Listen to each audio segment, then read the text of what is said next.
Herzlich willkommen auf dem YouTube-Kanal von eBakery, die Social-Media-Agentur. In dem heutigen Video zeigen wir euch die größten 3 Mythen zum Thema Viralgehen auf Social Media und geben euch wichtige Tipps, mit denen eure Posts mehr Erfolg auf Social Media haben werden. Wenn euch das Video gefällt, dann gebt uns einen Daumen nach oben und vergesst nicht, den Kanal zu abonnieren. Auf YouTube und Instagram existieren Millionen von Videos und Posts, die vorgeben, die Formel für virale Posts herausgefunden zu haben.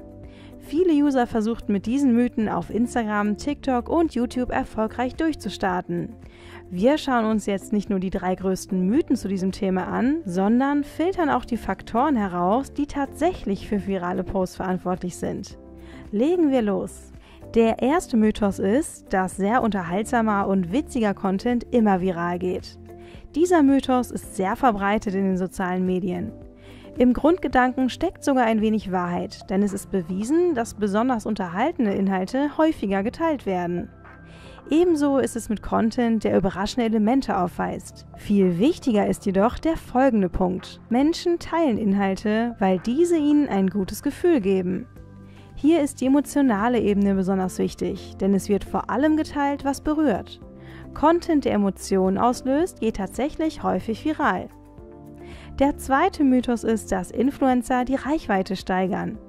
Es stimmt zwar, dass die meisten Influencer eine sehr hohe Reichweite haben, doch die Zeiten, in denen ein Influencer durch eine Erwähnung in seiner Story andere Creator berühmt gemacht hat, sind lange vorbei. Sollte euch trotzdem mal ein Influencer einen Shoutout geben, dann schauen die User heute viel mehr auf die Qualität eures Accounts. Viel wichtiger sind also eure Inhalte, denn diese müssen eure Zielgruppe ansprechen.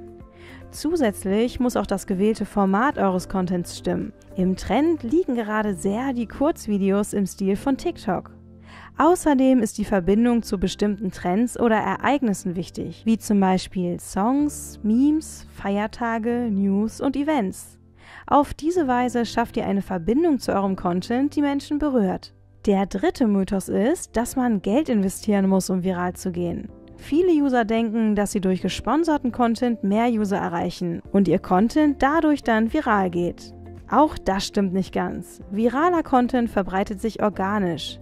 User teilen Content, weil sie in diesem einen gewissen Wert sehen, den auch andere User sehen sollen. Diesen Wert könnt ihr auch selbst beeinflussen. Achtet darauf, dass eure Beiträge einfach zu verstehen sind und vermeidet Schachtelsätze. Vergesst bei euren Beiträgen auch nicht den Call to Action, denn ohne diesen interagieren die meisten User nicht. Wichtig ist auch die Authentizität eures Beitrags.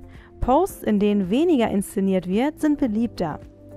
Letztendlich sind die meisten erfolgreichen Inhalte nicht zufällig viral gegangen. Ein viraler Post ist abhängig von dem Unterhaltungswert, dem emotionalen Wert und dem Mehrwert. Influencer und Werbung können zwar die Reichweite für eure Beiträge steigern, sind aber keine ausschlaggebenden Faktoren für einen viralen Hit. Wir hoffen, wir konnten euch mit diesem Video weiterhelfen. Wenn es euch gefallen hat, dann gebt uns einen Daumen nach oben und vergesst nicht, den Kanal zu abonnieren. Bei weiteren Fragen könnt ihr euch gerne direkt an die Experten von eBakery wenden. Viel Erfolg wünscht euch euer eBakery-Team.